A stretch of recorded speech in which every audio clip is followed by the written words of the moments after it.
আজকে আমি আপনাদের সাথে খুব গুরুত্বপূর্ণ একটি ভিডিও শেয়ার করতে যাচ্ছি। অনেক হয়তোবা আমাকে প্রশ্ন করেছে যে আমার ফেসবুকের পাসওয়ার্ডটা একটু বের করে দাও রনি, এবং অনেকে আমার কাছে এটাও প্রশ্ন করেছে, রনি আমার টুইটার অ্যাকাউন্টের পাসওয়ার্ডটা ভুলে গিয়েছে, এখন আমি এটা কিভাবে বের করবো, ফরগেট পাসওয়ার্ড করতে পারতেছি না কারণ সিম কার্ডটা আমার কাছে নেই। আমি অনেকদিন যাবত এই মোবাইলটা ইউজ করতেছি, একই ডিভাইসে আমি একাধিক ফেসবুক আইডি ইউজ করি, বাট আমি আমার পুরাতন আইডিটার পাসওয়ার্ড ভুলে গেছি। এখন আমি কি করব?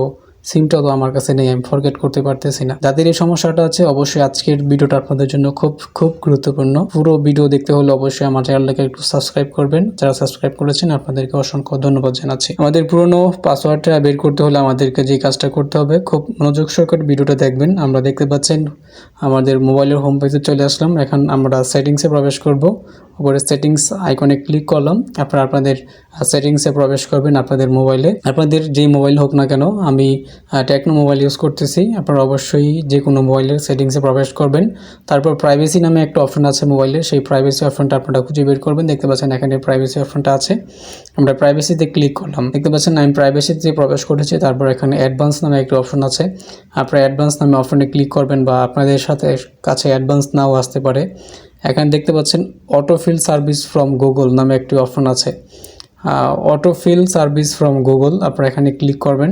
তারপর দেখতে পাবেন এখানে পাসওয়ার্ড নামে একটি অপশন আছে, আপনারা পাসওয়ার্ড অপশন ক্লিক করবেন। এখন যদি অ্যাড্রেসে ক্লিক করেন অ্যাড্রেস দেখতে পারবেন। তারপর এখানে পার্সোনাল ইনফরমেশনে ক্লিক করলে পার্সোনাল ইনফরমেশন দেখতে পাবেন। তারপর এখানে পাসওয়ার্ডে ক্লিক করবেন। পাসওয়ার্ডে ক্লিক করার পর একটু লোড হবে, এবং লোড হওয়ার পর এখানে আপনাদের শো করবে এই পাসওয়ার্ডগুলো। এখানে দেখতে পাচ্ছেন ডিসকর্ডের যে পাসওয়ার্ডটা এখানে কিন্তু আমার মোবাইলে সেভ আছে। এছাড়া অন্য কোনো পাসওয়ার্ড আমি আমার এই ইমেলের আন্ডারে কোনো সেভ করে রাখি নাই বা সেভ হয়নি, কেননা আমার মোবাইল তো অনেকে ইউজ করতে পারে। এক্ষেত্রে কেউ যদি আমার পাসওয়ার্ডটা জেনে যায় বা তাহলে তো আমার আইডি হ্যাক হওয়ার সম্ভাবনা থেকে যায়। অনেক ক্ষেত্রে আমাদের এটা অটো সেভ হয়ে যায়। কীভাবে আপনার পাসওয়ার্ডটা বের করবেন, এই লেখার উপর আপনারা ক্লিক করবেন। আমরা এটার উপর ক্লিক করি। ক্লিক করার পর এখানে আপনার মোবাইলের লক চাবে, আপনার লক দিবেন। দেখতে পাচ্ছেন এখানে কিন্তু আমার ইমেলটা এখানে চলে এসেছে, তারপর এখানে আমার পাসওয়ার্ডটা চলে এসেছে। তারপর এখানে দেখতে পাচ্ছেন চোখের মতো যে আইকনটা দেওয়া আছে, আপনারা এখানে ক্লিক করবেন। এখানে ক্লিক করলে কিন্তু আমাদের এই পাসওয়ার্ডটা দেখা যাবে। তারপর অবশ্যই আপনারা পাসওয়ার্ডটা নোট করে রাখবেন। নোট করে তারপর আপনারা আপনাদের এই অ্যাকাউন্টে কিন্তু প্রবেশ করতে পারবেন খুব সহজে এবং ইজিলি পাবে। আপনারা এক কাজ করতে পারেন, এখান থেকে আপনাদের পাসওয়ার্ড এডিট করতে পারেন, এখান থেকে নোট লিখতে পারেন, এবং এখান থেকে আপনার পাসওয়ার্ডটা ডিলিট করে দিতে পারেন।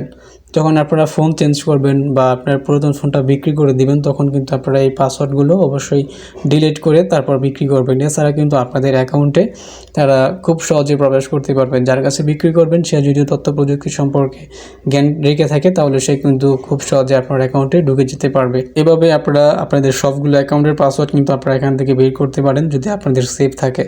আশা করি আমি আপনাদেরকে বোঝাতে পেরেছি। যদি একটু ভালো লেগে থাকে আমার এই ছোট্ট ভিডিওটা আপনাদের যদি পছন্দ হয়ে থাকে, লাইক কমেন্ট শেয়ার করতে ভুলবেন না।